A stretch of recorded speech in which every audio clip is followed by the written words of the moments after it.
A blazing afternoon, blinding red and blue lights, and a loaded Glock tapped aggressively against the driver's side window.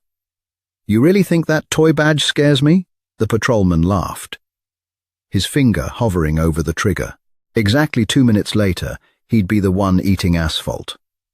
This is the story of a routine traffic stop gone completely wrong, and the brutal instant karma that followed. The afternoon sun over Kern County, California, was unforgiving, baking the asphalt of Highway 99 until the air above it shimmered like a mirage. Inside the unmarked, dark grey Chevy Tahoe, Special Agent Olivia Jenkins adjusted the air conditioning dial, letting the cold air blast against her face. She was exhausted. A 4-hour surveillance stint in a cramped warehouse monitoring a cartel drop will do that to a person. Dressed in a faded grey t-shirt, worn-in denim jeans, and aviator sunglasses, she looked nothing like the stereotypical federal agent in a sharp suit. To anyone looking, she was just an everyday civilian trying to get home. But Olivia wasn't just any agent. She was the lead investigator for the FBI's Regional Anti-Corruption Task Force. For the past 6 months, she and her team had been quietly building a massive RICO case against a ring of local law enforcement officers suspected of extortion, evidence tampering, and highway robbery. She checked her rear-view mirror. A black and white cruiser belonging to the San Valles Police Department had been riding her bumper for the last 3 miles. Olivia's eyes narrowed behind her aviators. She checked her speedometer. Exactly 65 miles per hour. Dead on the speed limit. Both hands rested lightly on the steering wheel at the 10 and 2 positions. Her tags were up to date, though the vehicle was registered under a dummy corporation managed by the Bureau in Washington, D.C., there was absolutely no probable cause for a stop. "Let's see what you do," she thought, her pulse remaining steady. She had encountered this exact scenario dozens of times in her life, long before she carried a badge, and sadly, well after she had earned one. Suddenly, the cruiser's light bar erupted in a blinding display of red and blue, accompanied by a short, aggressive burst of the siren. Olivia let out a slow, controlled breath. She engaged her right turn signal and smoothly transitioned onto the dusty shoulder of the highway, bringing the heavy SUV to a gentle halt. She shifted the gear into park, turned off the engine, and immediately rolled down all 4 windows. Standard procedure to ensure complete visibility. She then placed both hands flat on the top of the steering wheel.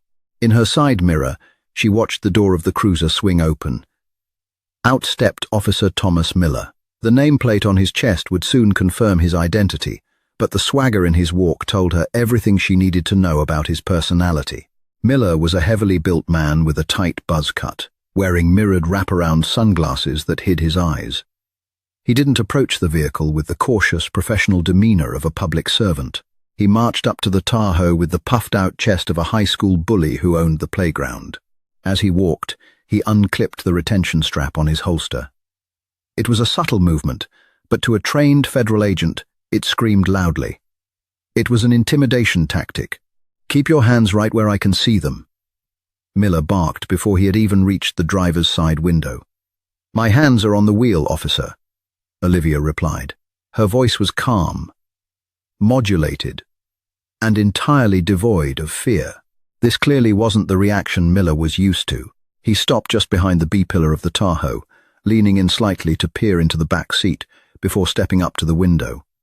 The heat radiating off the highway seemed to amplify the tension between them. "License, registration, and proof of insurance." "Now," Miller demanded. "No, good afternoon." No explanation for the stop. Just an abrupt, aggressive command. "Officer, could you tell me why I was pulled over?" Olivia asked politely, her hands still firmly glued to the steering wheel. "I don't need to explain myself to you," Miller sneered, a condescending smirk playing on his lips. "You swerved over the yellow line back there. Now, hand over your ID before I decide to pull you out of this vehicle." It was a blatant lie. Olivia had maintained perfect lane discipline. The Tahoe was equipped with Bureau dashcams that recorded both front and rear, constantly uploading to a secure cloud server. The entire interaction was already being logged into federal evidence. I understand, Olivia said smoothly. My driver's license is in my wallet, which is inside my bag on the passenger seat. My registration and insurance are in the glove compartment. I will need to take one hand off the wheel to retrieve them. Is that all right with you? Miller's jaw tightened. He didn't like her tone. He didn't like her precise vocabulary. He didn't like that she wasn't trembling. Move slow, he ordered, his hand resting heavily on the butt of his sidearm. Olivia slowly moved her right hand away from the steering wheel. She didn't reach for the glove compartment. Instead, she reached toward the leather messenger bag resting on the passenger seat. As her fingers brushed the canvas flap, Miller's demeanor violently shifted. I said, keep your hands where I can see them, Miller shouted, his voice cracking with sudden manufactured panic. Before Olivia could even turn her head back, she heard the terrifying, unmistakable metallic scrape of a gun clearing a holster. She froze. Turning her eyes, not her head, she saw the black muzzle of a 9mm Glock pointed directly through the open window, leveled straight at her temple. Time seemed to slow down. The roar of a passing semi-truck on the highway faded into a dull hum in the background. The barrel of Miller's gun was exactly 14 inches from Olivia's face. She could see the rifling inside the barrel. Officer, Olivia said. Her voice dropped an octave, adopting the authoritative, razor-sharp edge she used when briefing tactical teams. Reholster your weapon. You are pointing a loaded firearm at an unarmed civilian during a routine traffic stop. You are escalating an unprovoked situation. Shut up, Miller yelled, his face flushing red. Hands on the dash. Put your hands on the dash right now, or I swear to God I will drop you. Olivia calculated the variables. She had a compact Sig Sauer P365 concealed in an appendix holster under her shirt, but drawing it against a drawn gun was suicide.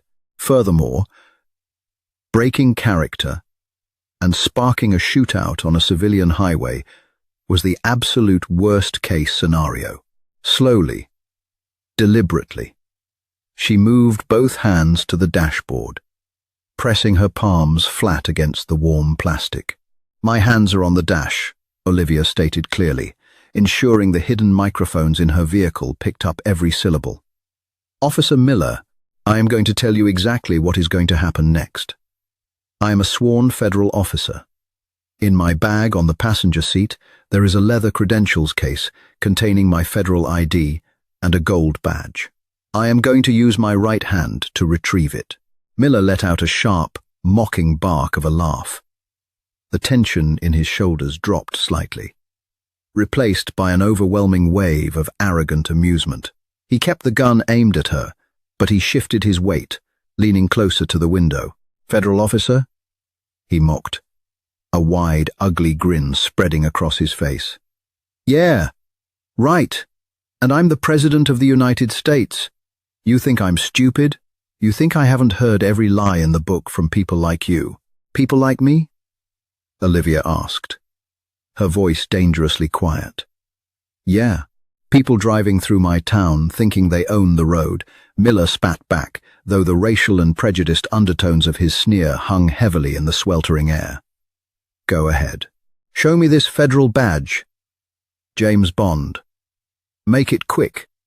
One sudden move, and you're catching lead, moving with deliberate, exaggerated slowness. Olivia lowered her right hand, opened the flap of her bag, and retrieved her leather FBI credentials case.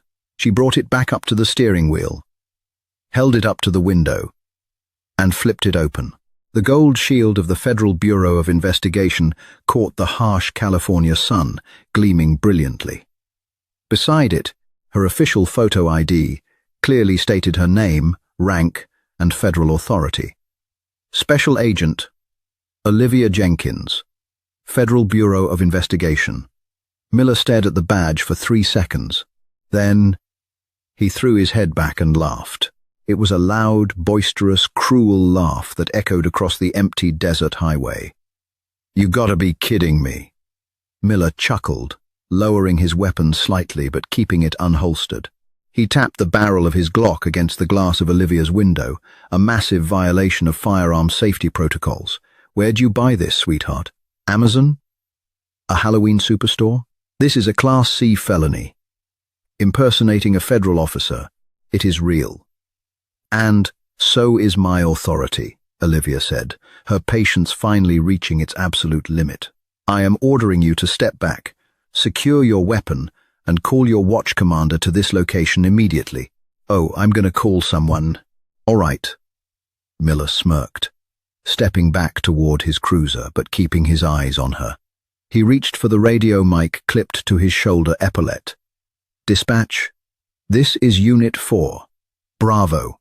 I've got a 10 to 31 on Highway 99, northbound mile marker 42.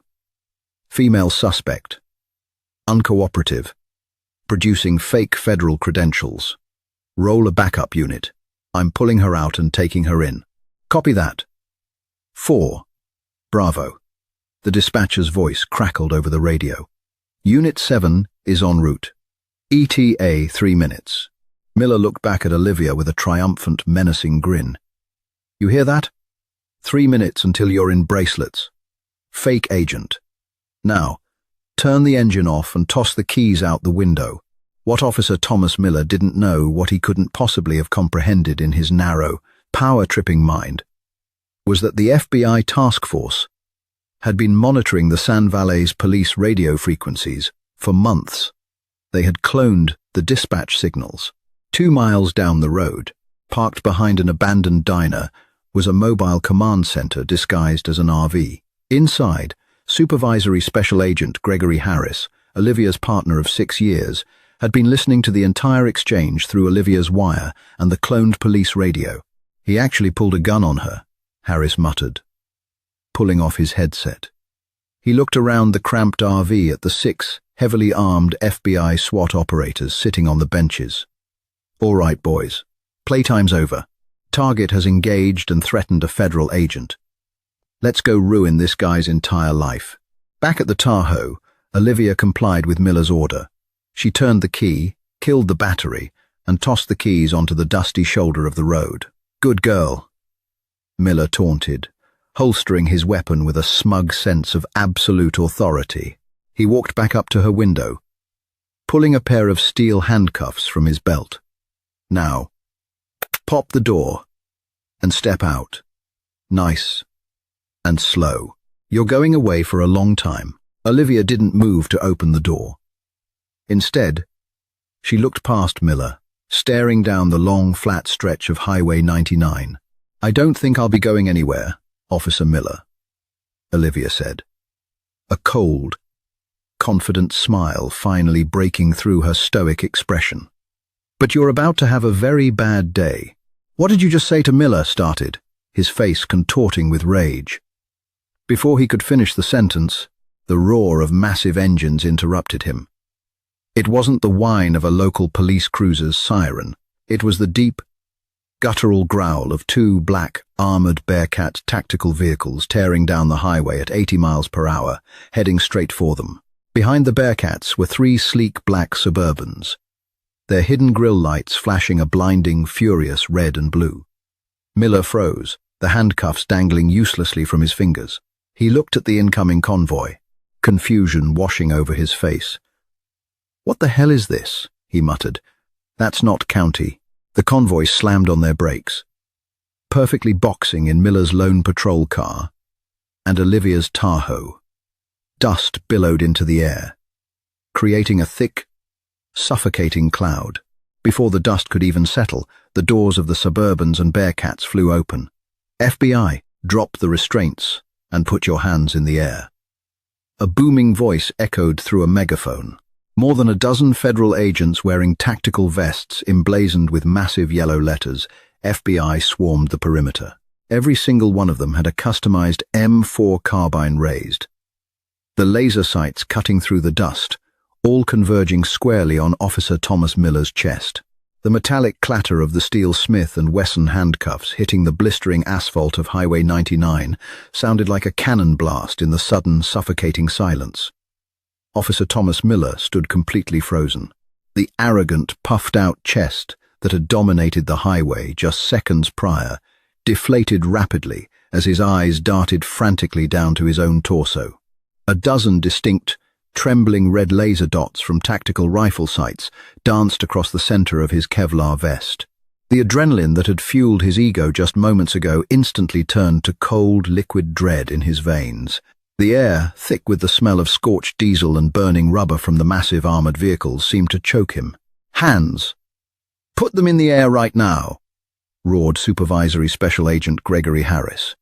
Harris stepped out from behind the heavy, ballistic door of the lead-black Suburban.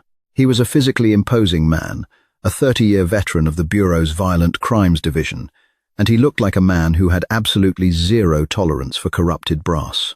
His service weapon, a customized Glock 19M, was drawn, leveled, and locked dead onto the rogue patrolman's center of mass. Miller slowly, agonizingly, raised his trembling hands. His knees knocked together so hard he nearly lost his balance. "Whoa! Whoa, friendly! Friendly!" he stammered. His voice was entirely stripped of its former bravado, pitching up into a desperate, high-pitched whine. "I'm local PD, San Valles Police. My name is Officer Thomas Miller. Stand down, guys, there's a massive misunderstanding here." "There is absolutely no misunderstanding," Harris barked, his voice slicing through the thick Kern County desert heat. He didn't lower his weapon an inch. He gestured sharply to two heavily armored tactical operators flanking him, men wearing olive-drab vests with FBI SWAT emblazoned in stark yellow letters across their chests. "Disarm this suspect." Now, before Miller's panicked brain could even process the command to comply, the two operators closed the 20-foot distance in the blink of an eye. One operator grabbed Miller firmly by the heavy nylon webbing of his tactical vest, spinning him violently around. The world blurred for Miller before he was slammed, face first, into the scorching hot hood of his own black and white Ford Explorer cruiser. The impact knocked the wind out of his lungs in a sharp, pathetic gasp. The burning metal seared his cheek. The second operator expertly pinned Miller's right arm behind his back in a painful compliance hold, stripped the 9mm Glock from Miller's duty holster, tossed it clear across the pavement, and ruthlessly began confiscating his X-26 taser, spare magazines, and Motorola lapel radio. "Hey! You can't do this to me!" Miller shrieked, his cheek mashing painfully against the blazing hood. "I am a sworn peace officer. My captain is going to have your badges for this. You hear me? I'll sue the whole damn federal government for assault." The distinct, heavy sound of a car door opening cut through his desperate, pathetic rant. Miller managed to crane his neck, fighting against the SWAT operator's iron grip just enough to see Special Agent Olivia Jenkins stepping out of the dark grey Tahoe. The transformation was staggering. She didn't look like a helpless, terrified civilian anymore. She reached into the back seat and slipped a navy blue tactical FBI windbreaker over her faded t-shirt, the bold yellow letters screaming her federal authority to the heavens. She walked over to where she had tossed her keys on the dusty shoulder, scooped them up with a slow, deliberate grace, and then strolled casually toward the hood of the cruiser, where Miller was pinned like a butterfly on a corkboard. She stopped right in front of him, leaning in close, so he was forced to look her dead in the eye. The cold, unyielding confidence in her gaze made Miller's stomach drop into a bottomless abyss. "Still think I bought my badge at a Halloween superstore on Amazon, Thomas?" Olivia asked, her voice laced with absolute, terrifying ice. Miller's pupils dilated in sheer, unadulterated terror. He tried to swallow, but his throat felt like it was full of sand. The pieces were rapidly falling into place, the perfectly calm demeanor, the dummy corporation plates on the Tahoe, the precise, legal vocabulary she had used during the stop. You set me up," he whispered, a single tear of pure panic stinging the corner of his eye. "Nobody set you up," Olivia replied calmly, her tone entirely devoid of sympathy. "You were doing exactly what you always do, preying on people you think don't have the power to fight back. You saw an out-of-state plate and a woman driving alone, and you saw an easy payday. Only this time you pulled your loaded weapon on a federal agent. Harris stepped forward, pulling a pair of heavy-duty, reinforced zip ties from his tactical vest. "Officer Thomas Miller, you are under arrest for aggravated assault on a federal officer, deprivation of civil rights under color of law, and armed extortion. You have the right to remain silent. If you possess even a single, solitary shred of intelligence, I highly suggest you start exercising that right immediately." As Harris ratcheted the thick plastic cuffs tight around Miller's wrists, biting painfully into his skin, the static crackle of the police radio on the cruiser's dashboard echoed out into the heavy air. "Unit 7-4, Bravo. I'm pulling up on your 6 now. You got that suspect locked down? Need me to block the passing lane?" Every federal agent on the pavement turned their heads southward. A second San Valas police cruiser, a Dodge Charger, came tearing around the dusty bend of Highway 99, its sirens blaring and light bar flashing aggressively. As the driver, Officer David Brody, crested the slight hill, the scene laid out before him caused his brain to completely short-circuit. Instead of his buddy Miller writing a bogus ticket and securing a cash seizure, he saw a massive blockade of federal tactical vehicles, a dozen heavily armed SWAT operators with M4 carbines, and Miller himself pinned and zip-tied to the hood of his own car. Brody panicked. He slammed his foot on the brake pedal, the Dodge Charger's tires smoking violently as the ABS locked up, leaving 60 feet of thick black skid marks on the scorching pavement. He threw the transmission into reverse, the engine screaming as he desperately tried to back out of the federal kill zone. "He's running! Cut him off!" Harris yelled over his tactical comms. One of the massive, 12-ton Lenco Bearcats immediately roared to life. Its turbocharged diesel engine bellowed like an angry beast as it surged forward, completely blocking the highway shoulder and slicing off Brody's only escape route. 2 more unmarked FBI Suburbans aggressively swarmed the reversing cruiser, ramming their heavy steel brush guards into the Dodge's quarter panels and pinning it mercilessly against the concrete center median. The deafening sound of crunching metal and shattered glass filled the air. Within 3 seconds, Brody was surrounded by federal operators leveling rifles directly at his windshield. Recognizing the absolute, terrifying futility of his situation, Brody didn't even try to reach for his radio or his weapon. He slowly kicked his driver's side door open, tossed his duty pistol onto the asphalt, and raised his hands high above his head, surrendering without a single ounce of fight. Olivia watched quietly as the second corrupt officer was dragged roughly out of his vehicle and aggressively cuffed by the tactical team. She turned back to Miller, who was watching his backup, his supposed brotherhood, his partner in crime, crumble into federal custody in less than 60 seconds. The lucrative empire of dirt they had built on this stretch of highway was evaporating before his very eyes. "You boys really thought you owned this stretch of asphalt," Olivia said quietly, shaking her head in disgust. "Load him up, Greg. Let's see exactly how tough the big bad highway patrolman is when he's sitting across from us in a federal interrogation room." 2 operators hauled Miller off the hood of the car. His legs were shaking so violently they practically had to drag him.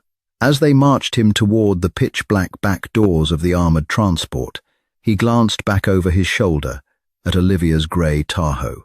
The crushing realization of his profound mistake hit him like a physical blow to the chest.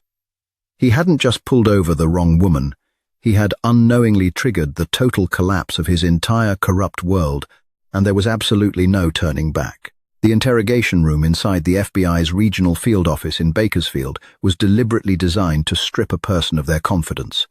The walls were a sterile, nauseating shade of grey. The air conditioning was cranked down to 58 degrees, cold enough to make a man shiver through a standard-issue uniform. There were no windows, no clocks, and absolutely no sense of control.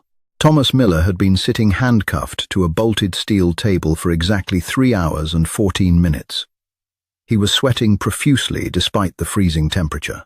The arrogant swagger of the highway patrolman had been completely eroded, leaving behind a terrified, cornered animal.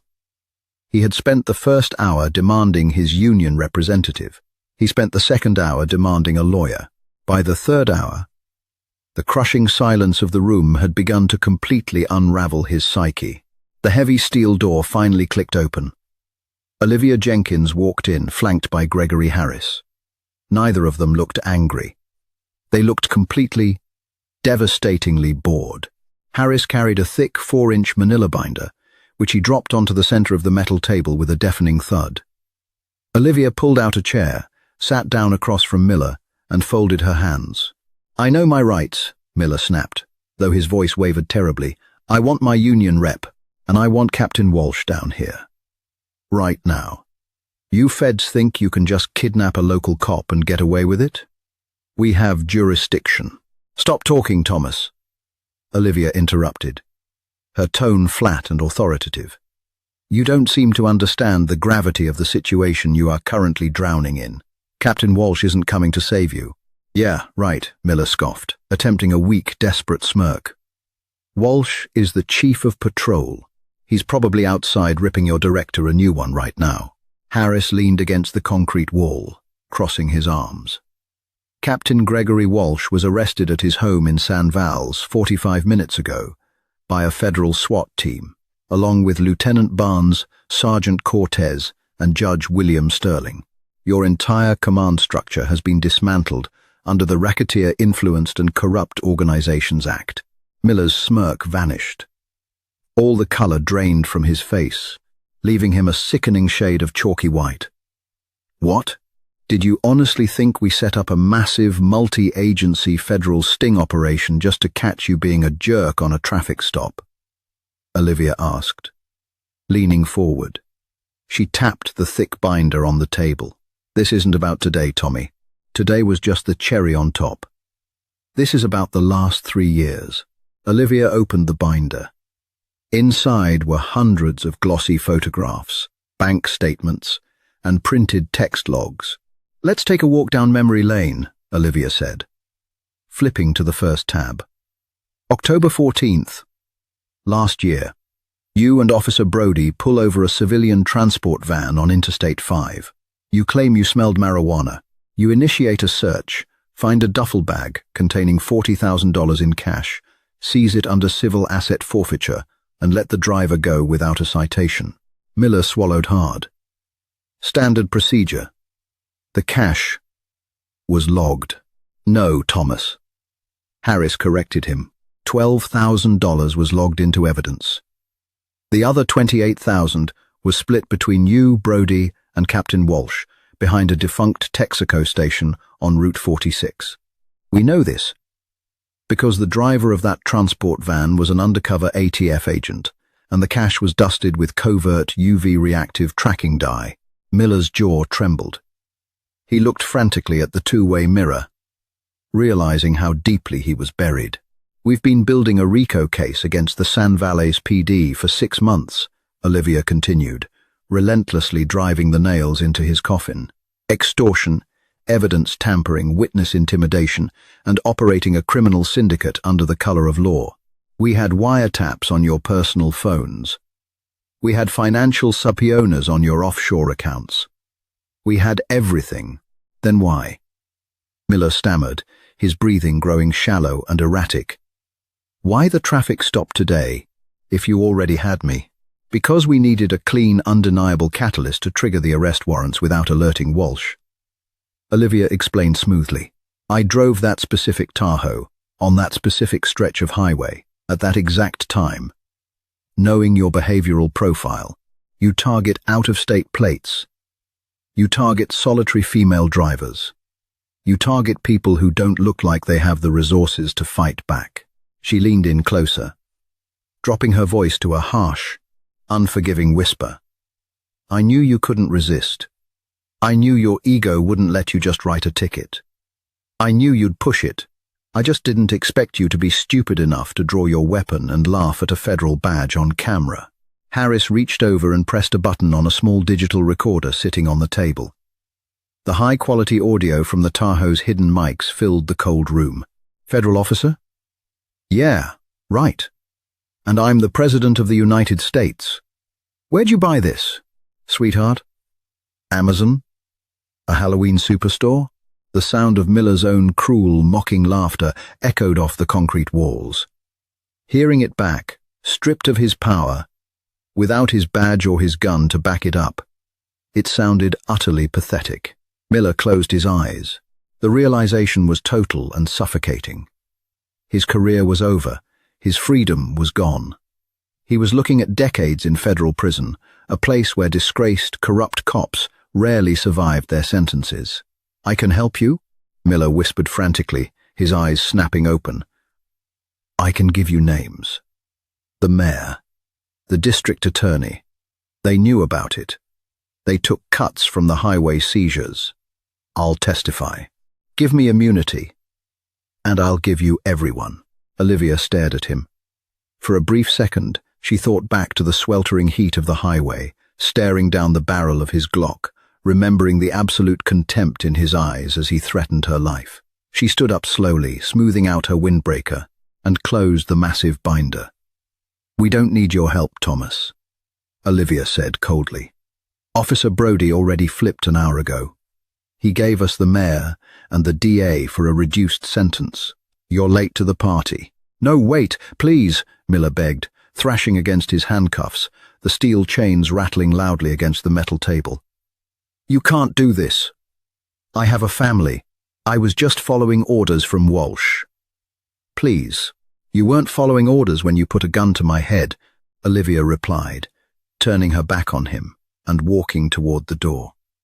"Enjoy federal lockup." Harris followed her out, pausing at the door to look back at the broken man crying at the table. "Karma's a harsh mistress, Miller," Harris muttered. He stepped out and let the heavy steel door slam shut, the loud, final click of the deadbolt sealing Officer Thomas Miller's fate forever. By 8:00 a.m. the following morning, the concrete steps of the United States Courthouse in Bakersfield were completely overrun. Satellite trucks from local stations like KGET News and the Bakersfield Californian were parked haphazardly along the street, their camera crews fighting for real estate alongside national broadcasting syndicates. The story of a local police department operating as a taxpayer-funded cartel had leaked, and the resulting media frenzy was absolute chaos. Standing behind a podium heavily clustered with microphones was Kern County District Attorney Cynthia Zimmer, a no-nonsense prosecutor with a reputation for mercilessly pursuing gang violence. Beside her stood the FBI special agent in charge, a grim-faced man who had authorized the deep cover operation. Yesterday afternoon, federal authorities, in conjunction with my office, executed multiple arrest warrants, targeting a deeply embedded criminal enterprise operating within the San Vallis Police Department, DA Zimmer announced, her voice booming over the PA system. For years, these individuals used the badge as a shield to commit extortion, armed robbery, and severe civil rights violations. Today, we are sending a clear, undeniable message. No one is above the law. Not the mayor, not the police chief, and certainly not the officers patrolling Highway 99. Inside the Federal Detention Center just a few miles away, Thomas Miller sat on the edge of a rigid steel cot, wearing a brightly colored orange jumpsuit. The television mounted behind the reinforced acrylic glass in the common area was muted, but the closed captions scrolling across the bottom of the screen told him everything he needed to know. His face was plastered on national television. Above his mugshot, a bold chyron read, "Rogue cops busted in multi. $1 million highway extortion ring." Miller buried his face in his hands, his chest heaving with silent sobs. The reality of federal custody had hit him like a freight train. In the county jail, he would have been separated, perhaps treated with a modicum of respect by the local guards who used to be his peers. But this was federal lockup. To the Bureau of Prisons, he wasn't a fellow officer. He was a liability, a disgraced public official who now required 24/7 protective custody, just to keep him from being murdered by the very people he used to wrongfully arrest. But the most devastating blow didn't come from the media, or even from the FBI. The hardest hit came from his own so-called brotherhood. 2 weeks into his incarceration, Miller's defense attorney, a wildly expensive private lawyer funded by a shrinking savings account, visited him in the solitary confinement consultation room. The lawyer looked pale, refusing to meet Miller's eyes as he opened his briefcase. "We have a massive problem, Tommy." The lawyer sighed, sliding a thick stack of legal documents across the table. "Captain Walsh took a plea deal this morning." Miller's head snapped up. "What?" "No. Walsh told us to never talk. He said, 'We stand together.' He said the union abandoned you the second the RICO charges dropped." His lawyer interrupted sharply. "And Walsh didn't just take a plea deal. He flipped entirely. He gave the U.S. attorney sworn testimony that you and Brody were the masterminds behind the highway cash seizures. He claimed you two went rogue, intimidated other officers, and forced him to accept a cut of the money under threat of blackmail." "That is a lie!" Miller screamed, slamming his handcuffed fists against the table. "Walsh ordered every single stop. He gave us the quota. He taught us how to disable the dash cams. It doesn't matter what the truth is anymore," the lawyer said grimly. "Walsh gave them the mayor. Because he delivered the biggest fish, they gave him a reduced sentence. 10 years. Minimum security. You, on the other hand, are facing 25 years to life in a maximum security penitentiary. But unfortunately, Tommy, the criminal charges aren't even the worst part." Miller stared at him, his blood running cold. "How could it possibly get worse?" The lawyer pulled out a second, much thinner folder. It bore the seal of the Internal Revenue Service. "The feds brought in the IRS Criminal Investigation Division," the lawyer explained. "All that cash you stole from drivers over the years, you didn't declare it on your taxes. They are hitting you with felony tax evasion. And because the money was obtained through criminal enterprise," the lawyer paused, letting out a heavy breath. "They invoked civil asset forfeiture, Tommy. The exact same law you used to take money from civilians on the highway. The federal government has officially seized your bank accounts, your retirement pension, and your primary residence. Your wife was served an eviction notice this morning. She's moving in with her sister, and she's filed for divorce." It was the ultimate poetic irony. The weapon Miller had so ruthlessly wielded against innocent, defenseless travelers had been turned directly around and used to obliterate his entire life. The instant karma was absolute, leaving absolutely nothing in its wake. He had no money, no family, no badge, and no freedom. 6 months later, the sentencing hearing took place in the imposing wood-paneled courtroom of the United States District Court. Miller stood before the judge, looking 10 years older. He had lost 30 pounds. His hair was thinning, and the arrogant, puffed-out chest of the highway bully had completely collapsed inward, leaving a hollow, broken shell of a man. Sitting quietly in the second row of the gallery, dressed in a sharp, dark navy suit, was Special Agent Olivia Jenkins. She didn't look at Miller with hatred, nor did she smile. She simply watched the machinery of justice do its job. "Thomas Miller," the federal judge began, adjusting his glasses and looking down from the bench with absolute contempt. "You were entrusted with a badge and a gun to protect the citizens of this country. Instead, you acted as an armed predator. You terrorized motorists, you abused your authority, and you fundamentally eroded the public's trust in law enforcement. Your actions on Highway 99 were not just criminal.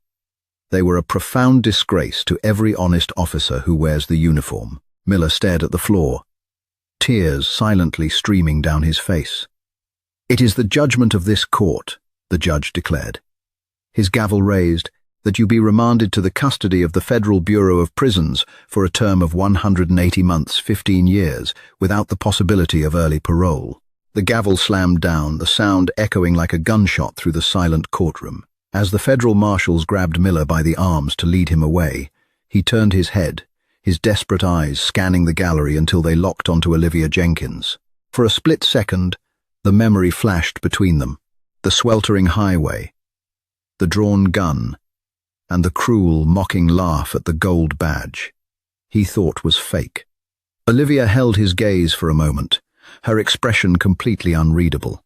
Then, she simply turned around and walked out of the courtroom, leaving the disgraced cop to face the cold, concrete reality of the bed he had made for himself. That is the definition of instant, absolute karma. Officer Miller thought a badge gave him the right to play God on the highway, only to realize the universe has a brutal